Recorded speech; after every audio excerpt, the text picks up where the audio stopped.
Okay guys, so I'm on the front lawn today. Had a little storm go by yesterday, and here's what we're dealing with. As you can see, I've started a little bit of this job, but haven't gotten very far. So the whole tree came down.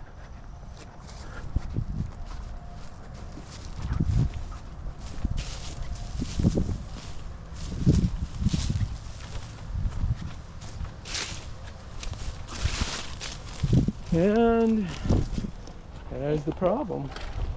Nothing on the inside, so the ants had eaten it right through. So we'll see how far up they went, but I bet there won't be a lot of wood left here. And that's the if you want to call that a stump, that's the stump. Gotta love it. Carpenter ants.